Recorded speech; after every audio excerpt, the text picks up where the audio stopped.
Indah berbalam si awan petang berarak di celah pepohon ara. Pemanis kalam selamat datang awal bismillah pembuka bicara. Bismillahirrahmanirrahim. Assalamualaikum warahmatullahi wabarakatuh dan salam sejahtera. Selamat datang ke forum online yang bertajuk dan kita akan kupaskan pada hari ini ialah PDP Online Pro dan Kontra. Sebelum saya memulakan perbincangan pada hari ini, saya ingin memperkenalkan ahli-ahli panel kita pada anda. Bersama saya adalah di sebelah kanan saya saudara yang berbahagia, saudara Muhammad Jamaluddin bin Musa, merupakan YDP daripada USM, dan di sebelah kiri saya merupakan saudara yang berbahagia, saudara Muhammad Afiq Akmal daripada merupakan YDP daripada UUM. Baik. 18 bulan di balik penutup muka, tanpa mama, tanpa riadah, tiada bersua. Hari demi hari kita semua bekerja dari rumah dan ruang tamu satu norma baharu. Hidup dalam kawalan, hidup dalam talian, satu hidup harian tanpa bersemuka. Baik. Pelaksanaan PDP secara online ataupun secara amnya pembelajaran secara atas talian ini dilaksanakan oleh Kementerian Pendidikan Malaysia bermula pada 27 Mac 2020 semasa Perintah Kawalan Pergerakan disebabkan penularan wabak COVID-19. Baik, namun apabila PDP secara online ini secara kasarnya kita boleh katakan ada setengah pihak yang memberi pandangan yang berbeza. Ada yang cakap macam ni dan ada yang cakap macam tu. Baik, jadi tujuan kita menjemput panel-panel kita pada hari ini adalah untuk membincangkan kebaikan dan juga keburukan ataupun secara ringkasnya pro dan kontra pembelajaran dan juga pengajaran dan juga pembelajaran secara talian dihadapi oleh setengah pihak yang terlibat seperti guru, pelajar termasuk ibu bapa itu sendiri. Baiklah, soalan yang pertama yang bakal saya ajukan kepada panel yang pertama iaitu saudara Muhammad Jamaluddin bin Musa. Dah bersedia? Okey. Kita nak saudara yang berbahagia saudara Jamaluddin bin Musa untuk jelaskan ataupun huraikan apakah kebaikan PDP secara online ini bagi pandangan anda sendiri. Okey, terima kasih kepada soalan daripada moderator seperti tadi berkenaan kebaikan PDP online daripada pandangan seorang pelajar seperti saya. Okey, saya selaku YDP pelajar ingin mengatakan apa itu kebaikan PDP online. Okey, yang pertama, PDP online ini kira dikategorikan sebagai ia dapat menjimatkan wang, di mana kalau kita belajar secara bersemuka misalnya, kita akan kerap menggunakan duit, macam seperti contoh kita akan pergi ke kelas dengan naik bas, itu akan mengeluarkan duit. Kita akan pergi, misalnya seperti waktu rehat, kita akan mengeluarkan wang, itu juga mengeluarkan duit. Jadi sekiranya kita belajar secara online, kita akan duduk di rumah saja, maksudnya wang kita akan kita jimatkan untuk penggunaan yang lebih memerlukan, contohnya seperti membeli peralatan belajar semasa online. Maksudnya perkara itu akan menjimatkan wang kita dari pergi kebaikan belajar online. Okay. Yang kedua, ianya dapat mengatur jadual dengan lebih baik. Okay. Maksudnya kita belajar secara online ini, kita akan, orang kata, dapat mengatur jadual kita dengan lebih baik. Maksudnya tenaga pengajar dia akan masuk ke kelas saja, tiba waktunya dia akan mengajar. Maksudnya kita akan lebih fleksibel dari segi pengaturan jadual kita terhadap apa yang kita belajar pada masa itu, contohnya. Maksudnya di sini kita akan, orang kata, diri kita akan sentiasa refresh setiap kali masuk ke kelas dan ke kelas. Maksudnya tiada, orang kata, jika kita kelas secara bersemuka, kita akan naik turun setiap bangunan untuk masuk ke kelas pada setiap waktu, setiap masa. Yang ketiga adalah persiapan menghadapi kelas online. Okay. Baik dari segi kebaikan PDP online ini, dia akan persiapan menghadapi kelas online. Sekiranya kita kelas secara online, kita duduk di rumah saja, maksudnya kita akan menghadap betul-betul di hadapan laptop. Maksudnya kita bersedia setiap kali kelas akan bermula, kita akan bersedia di hadapan laptop dan menunggu untuk kita masuk di dalam setiap kelas yang kita akan belajar. Ini berbeza dengan setiap kelas fizikal yang kita akan pergi setiap masa untuk kita masuk ke setiap kelas yang kita ada. Maksudnya di sini kita menjimatkan setiap pergerakan setiap pelajar. Maksudnya bila kita kelas secara online, kita duduk di rumah saja, kita tidak bergerak ke mana-mana dalam universiti berkenaan. Yang seterusnya adalah bahan pembelajaran. Okey, kebaikan bahan pembelajaran dalam aspek PDP online ini, kita akan dibekalkan dengan slide sahaja daripada setiap tenaga pengajar. Maksud pensyarah akan membentangkan slide. Maksudnya setiap kali pensyarah akan membentangkan slide, kita akan print, download dokumen berkenaan untuk kegunaan kita saja. Itu terpulanglah kepada setiap pelajar sama ada dia akan print dokumen itu atau tidak. Maksudnya ini berbeza dari segi kelas fizikal, di mana pengajar akan membentangkan bahan pengajarannya di hadapan kelas. Maksudnya pelajar di dalam kelas akan fokus terhadap apa yang tengah pengajar itu laksanakan di depan kelas. Okey, perkara sebegini, kelas online ini maksudnya kita perlu menerima cara pembelajaran ini di norma baru. Maksudnya walaupun ianya tidak mudah, tapi kena terima hakikat bahawa pengajaran ini kita lihat dari sudut dunia yang semakin moden ini, kita perlu menerima hakikat bahawa pembelajaran secara online ini adalah lebih terurus dan menjimatkan masa, selain ia memudahkan pelajar untuk belajar tanpa ada tekanan di dalamnya, kerana baru yang digenggam perlu jadi arang. Maksudnya kita mengerjakan sesuatu yang sukar hendaklah sabar sehingga mencapai kejayaan. Maksudnya kita sekarang ini belajar secara online PDP ini, maksud kita kena sabar dan terus berusaha untuk kita capai kejayaan dalam setiap pelajaran yang kita tempuhi. Wallahu a'lam. Daripada saya. Baik, terima kasih saudara Muhammad Jamaluddin. Satu isi yang cukup mantap. Okey, jadi apa yang dapat kita simpulkan daripada huraian yang disampaikan oleh saudara Muhammad Jamaluddin tadi, yang mana saya pun bersetuju dengan semua yang disampaikan, yang mana saya pun sebagai pelajar, sebagai mahasiswa, apabila kita melakukan PDP secara online ini, ya, yang pertama menjimatkan wang. Kalau kita nak bandingkan dengan pembelajaran secara bersemuka, kita nak kena naik bas lagi kan, macam saudara Jamaluddin cakap tadi, kena naik bas lagi. Tapi bila kita PDP secara online ni, kita berada di rumah kan, bangun terus menghadap laptop kan, jadi menjimatkan masa, and kita boleh buat persiapan awal kelas online tu secara lebih cepat dan teratur kan. Jadi bahan pembelajaran pun dah dibagi dalam LMS ataupun dibagi dalam web kan, tak perlu nak kena photostat apa semua, segalanya memang menjimatkan dan juga memang strategik lah cakapnya, orang cakap strategik lah. Okeylah, jadi itu adalah yang disampaikan oleh saudara Muhammad Jamaluddin. Jadi orang cakap apabila ada satu kebaikan, mesti ada sedikit keburukan dia kan. Jadi saya orang cakap masa itu emas kan. Masa itu seperti emas, jadi tanpa membuang masa, kita ingin bertanyakan kepada panel kita yang kedua pula, iaitu saudara saudara Encik Afiq Akmal bin Khair, berkaitan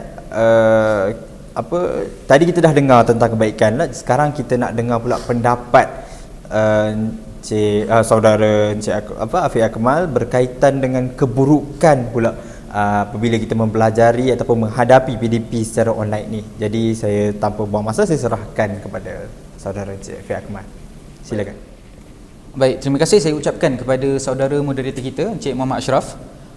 Merujuk kepada soalan yang diajukan tadi, jadi ada beberapa poin utama yang saya utarakan di sini, di mana saya meletakkan 3 poin utama tentang keburukan belajar secara online. Itu yang pertama ialah capaian internet, di mana kita sedia maklum bahawa negara Malaysia ini, negara kita ini bukanlah seperti di negara-negara di luar, yang mana capaian internet di setiap kawasan itu adalah sangat lajulah, adalah sangat baik. Jika nak dibandingkan dengan kita punya negara kita, banyak kelemahan sebenarnya berkaitan dengan capaian internet ni, lebih-lebih lagi di kawasan luar bandar dan di kawasan di ceruk kampung, seperti mana yang dilaporkan oleh media Sinar Harian yang bertarikh 29 hari bulan 6 2020 menyatakan bahawa di Sabah ada pelajar yang terpaksa untuk membajat bukit untuk mendapatkan capaian internet. Ada juga yang terpaksa untuk menempuh perjalanan sejauh 30 hingga 40 km dengan motosikal semata-mata untuk mendapatkan capaian internet. Jadi ini saya boleh katakan sebagai agak mendukacitakan lah, ya, lebih-lebih lagi kepada penduduk pelajar-pelajar di kawasan luar bandar ni yang terpaksa berhadapan dengan cabaran internet ni. Sebagai apa, ini secara tak langsung akan membagi kesan mental, daripada sudut mental dan fizikal pelajar itu sendiri, di mana mereka terpaksa menempuh apa cabaran-cabaran yang saya sebutkan tadi, di mana ini sedikit sebanyak akan mengganggu emosi mereka, mental dan fizikal mereka. Baik, itu yang pertama. Yang kedua ialah kurang fokus dan disiplin. Ini juga merupakan masalah yang common lah, yang biasa kita, yang antara yang utama jugalah. Di mana PDP secara online ni dia pelajar ini lebih bebas tanpa pengawasan guru secara bersemuka. Di mana kalau kita tengok kebanyakan secara peribadi pun saya selaku pelajar sendiri, saya berhadapan dengan kebiasaannya para pensyarah ini, mereka tidaklah mewajibkan untuk pelajar buka kamera, untuk aktifkan kamera secara live tu kan, secara belajar secara online tu kan. Jadi banyaklah dia akan memberi kesan kepada disiplin pelajar itu sendiri. Sebagai saya pun saya sendiri melihat bagaimana macam ada kawan-kawan saya yang waktu tengah kelas main telefon bimbit kan, ada yang tidur. Jadi benda ni bila tak ada pengawasan macam ni, dia akan memberi kesan kepada disiplin pelajar itu sendiri. Jadi pelajar akan pada waktu awal mungkin pelajar akan memberi fokus, tapi setelah 15 minit ke 20 minit ke, pelajar akan jadi bosan, dan daripada situ disiplin pelajar akan mula merosot lah. Sebagaimana yang dilaporkan dalam sebuah kajian Fakulti Pendidikan UKM tahun 2020 menyatakan bahawa 70 hingga 80% guru melaporkan bahawa sukar untuk mendapatkan perhatian pelajar ketika mana PDP online ni. Jadi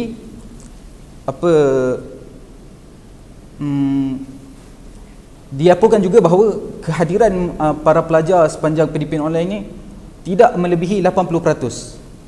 Jadi ini juga beri kesan kepada perkembangan akademik pelajar itu sendirilah, di mana pelajar akan sukar untuk dapatkan kefahaman secara berbezalah dengan PDP secara bersemuka.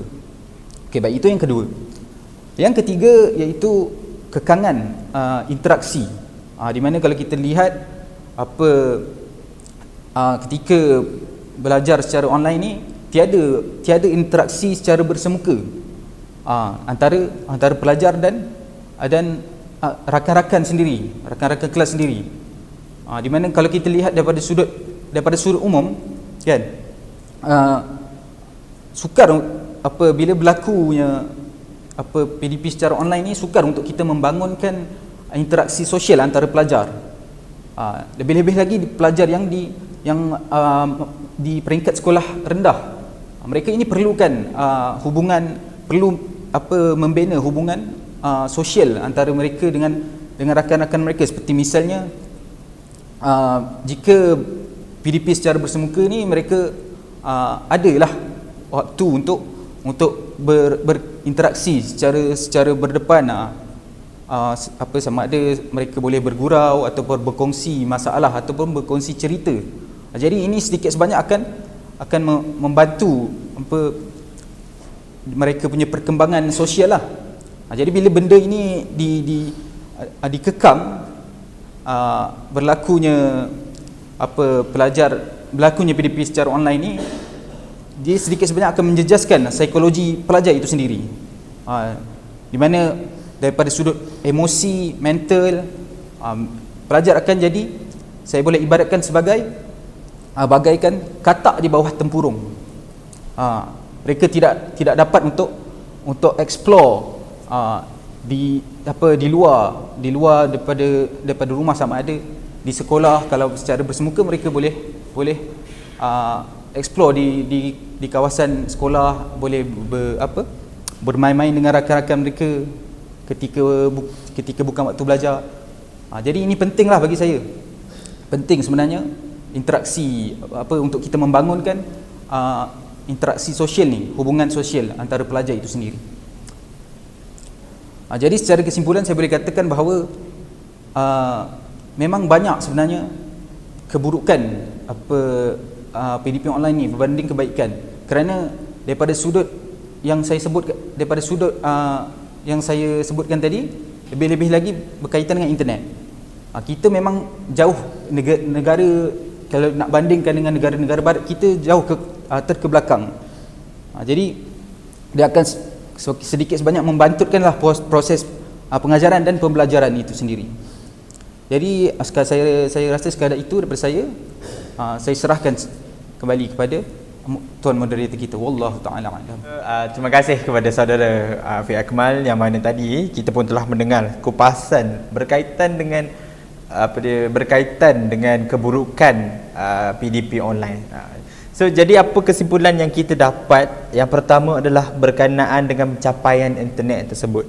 Kan kadang-kadang ada yang baru ni viral, yang naik sampai ke pokok, ada yang terpaksa belajar kat dalam kandang kambing disebabkan capaian internet yang rendah. Dan itu adalah satu mekanisme yang agak menjadi satu cabaran kepada mahasiswa-mahasiswa ataupun pelajar yang ingin teruskan pembelajaran, tapi terdapat pula satu masalah dengan berkaitan dengan internet ini.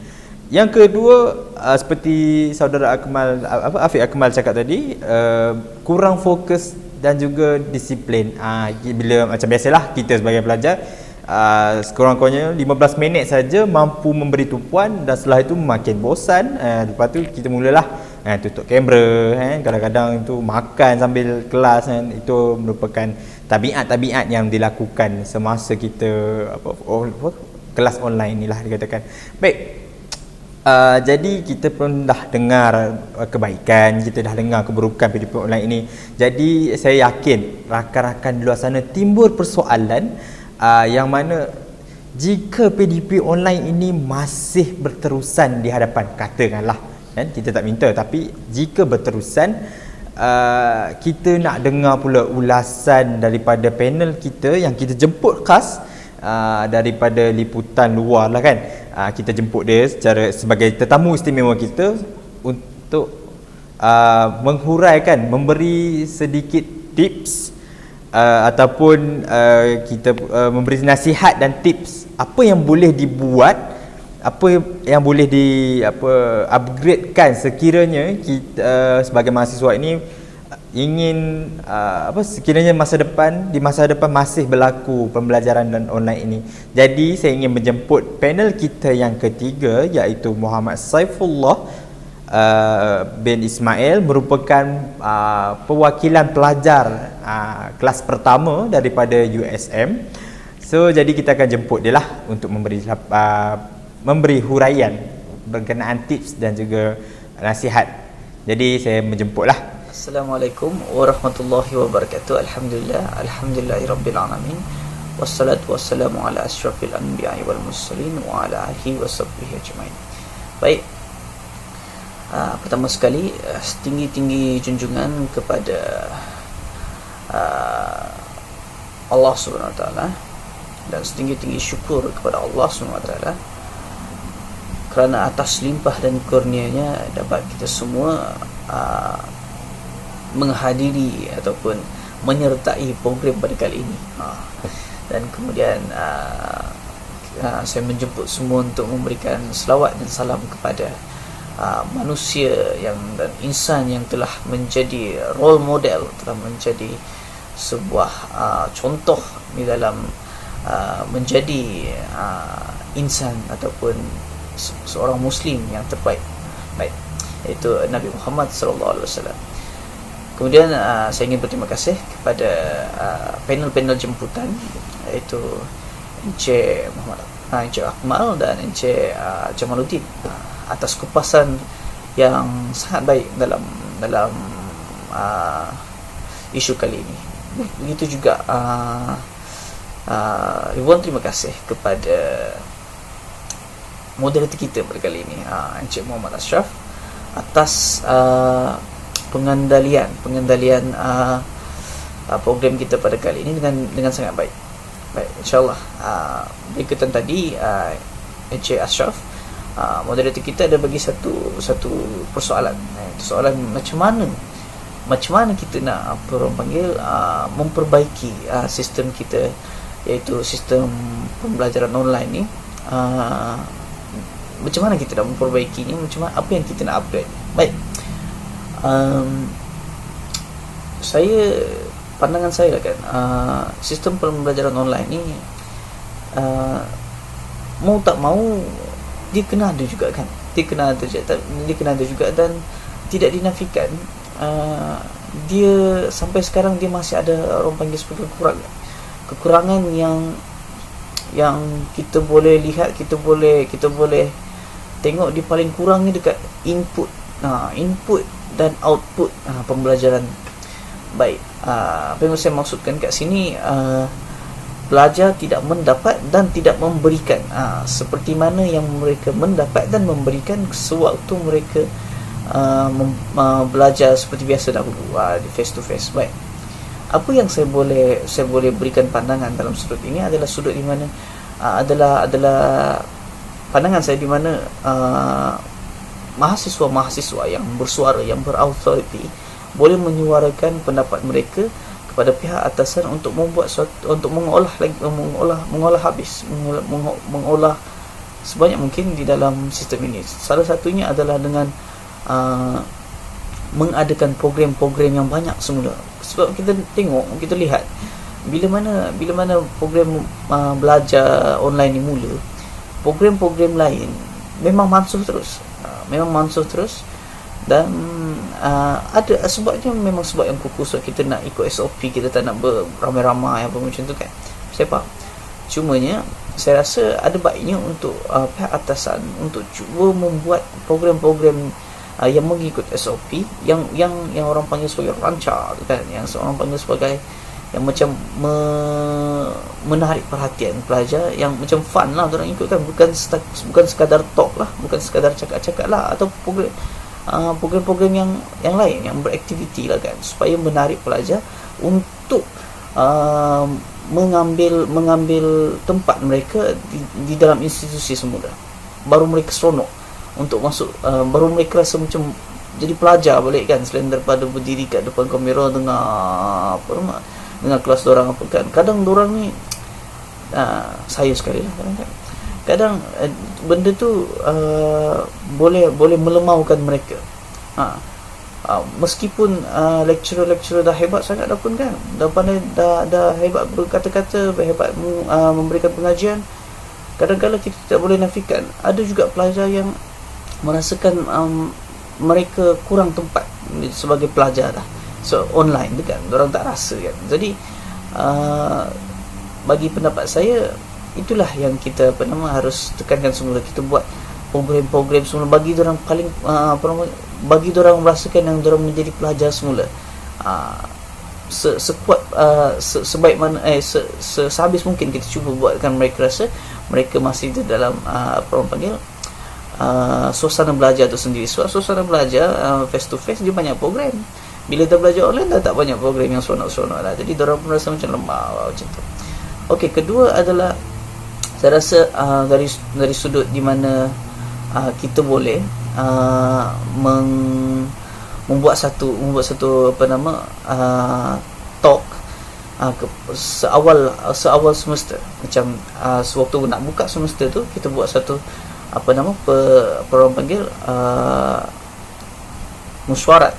mesyuarat ataupun senang kata pencerahan ataupun perkongsian daripada pihak atasan, lecturer dan pihak atasan yang lain bersama dengan penjaga pelajar, ibu bapa atau penjaga pelajar, di mana kita akan memberikan penerangan kepada kepada ibu bapa pelajar agar memberikan sokongan dan masa dan kerjasama kepada mereka di dalam mereka meneruskan pelajaran mereka. Kerana saya dengar ada banyak pelajar yang komplain itu ini bila mereka belajar dorang kena ni, dorang kena tu kan. Bukan kita tidak menidakkan membantu ataupun ataupun bersama-sama dengan keluarga di rumah, tetapi kita kena sebaiknya kita berikan ruang, berikan kerjasama kepada pelajar-pelajar ini untuk memberikan fokus dan tumpuan lah untuk mereka belajar lah masa tu lah. So dengan kita berikan pencerahan kepada ibu bapa pelajar, dapat kita bagi mereka suatu idea untuk mereka menyokong anak-anak mereka untuk menjadi untuk belajar dengan lebih baik lah, kan. Semoga pendapat saya itu bergunalah di dalam kita memperbaiki sistem yang kita ada sekarang, insyaAllah. Assalamualaikum, terima kasih. Baiklah, terima kasih diucapkan kepada saudara Muhammad Saifullah bin Ismail atas tips dan juga nasihat yang disampaikan. Sekiranya PDP online ini masih berlangsung pada masa hadapan, harapnya menjadi satu batu loncatan kepada yang mendengar pada hari ini. Baik, kita telah pun berada di penghujung waktu ataupun penghujung masanya, kita kata di akhir-akhir lah program. Jadi saya selaku moderator pada hari ini mengucapkan terima kasih kepada panel-panel yang hadir dan juga yang sudi hadir pada hari ini, penonton yang sudi hadir pada hari ini. Andai kata ada kesilapan daripada saya selaku moderator pada hari ini, Muhammad Ashraf, ingin memohon maaf, menyusun 10 jari memohon maaf sekiranya ada kesilapan ataupun kesalahan daripada saya. Jadi sebagai penutup, saya tinggalkan serangkap pantun yang mana berbunyi, pergi ke pasar membeli jamu, tiba-tiba nampak tempoyak, ingin hati terus bertemu, namun waktu berkata tidak. Jadi wabillahi taufik wa hidayah. Wassalamualaikum warahmatullahi wabarakatuh. Sekian, terima kasih.